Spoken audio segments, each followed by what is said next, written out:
Yep, that's me all right. And this is a $700 camera that's about to go on a little bit of a river trip.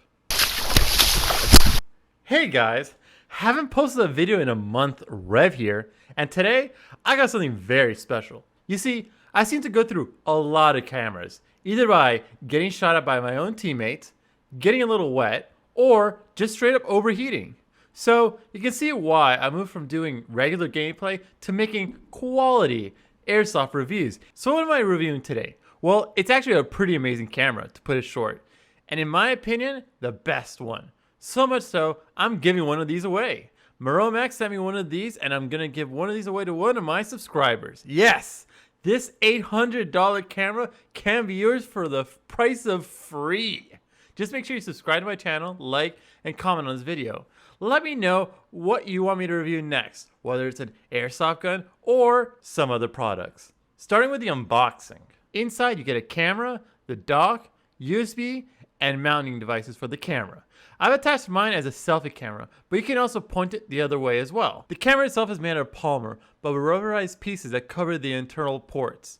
It also has an interchangeable lens protector in case it gets shot out, which can be replaced with just a twist. Take notes, GoPro. Features with this thing are its ability to shoot at 1440 at 30 frames per second in daylight and nighttime, streaming to YouTube and Twitch at 720p at 30 frames per second, and an IR and visible flashlight. But my all-time favorite thing about this camera is its 9-hour battery. Now Rev, you might be saying to yourself, why does it shoot at only 30 frames per second? My GoPro shoots way higher and a better resolution. Well, for which I say, how many times do you have to replace a battery before it dies? Like every 30 minutes? Or what about how GoPro continues to screw with consumers and make it harder and harder for you to fix? Finally, and do you have a 10 terabyte hard drive that can hold all those massive files only for YouTube to compress the crap out of all your work? And don't even get me started with those slimmer action cameras that have tiny batteries that overheat and have their ports break so often. Cringe. Taking a look at the footage that you can see playing in the background, it shoots pretty good for 1440p. As a selfie camera, it does its job very, very well. As when you're cutting to a selfie camera in editing, there's not a whole lot of movement, so the FPS doesn't really matter. But the real takeaway and the really cool part of this camera is the ability to shoot in night or in dark areas. The MaroMX has the ability to transition from dark mode to light mode automatically in high def.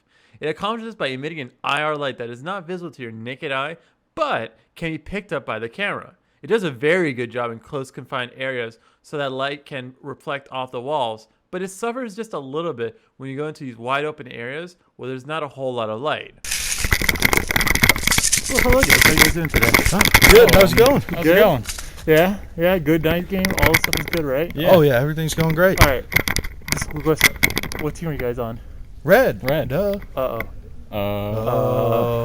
Some things to note about the MaroMX before purchasing is that it's a little bit bigger than most action cameras, and that's just because of the extra battery and all the different parts that come with it. With a mount, it sits pretty close to the rail, so you may want to look for another mounting option if you're looking for a less narrow shot that's so close to the rails. Speaking of perspective, this isn't a wide lens either, so you may want to either mount it as far as possible. As a front camera though, and mounting to the side of your helmet, this won't be an issue. The last little nitpick is that the mount isn't as secure or locking into place, and I found that bumping it with your leg might cause it to slide off the rail and go on a little bit of a tumble down the river or on the floor. Luckily, there's these little hoops in the back of the MaroMX where you can use a safety strap, which I recommend everyone doing. You can even have some extra slack with it and rotate between selfie and forward facing in the dark environment and use it as a flashlight. Bottom line, what do I think about the MaroMX? If you care most about having a long battery, water resistant, and filming in dark environments, then this is a definite buy. I'll post a link in the description down below where you can purchase it. Cameras have been a single point of failure for me for quite some time and a very big headache when they break. So I need something that's tough enough to last you through an airsoft game. Anyways guys, that's it for this week's video. I really want to give a special thank you to my Patreon supporters who are helping bankroll this and other videos. I'll have a link to my Patreon in the description below. Don't forget to give this video a like if you enjoyed it, subscribe for more reviews like this one, and comment and let me know what you want to see next. I'm Reventian, and I'll see you guys next time.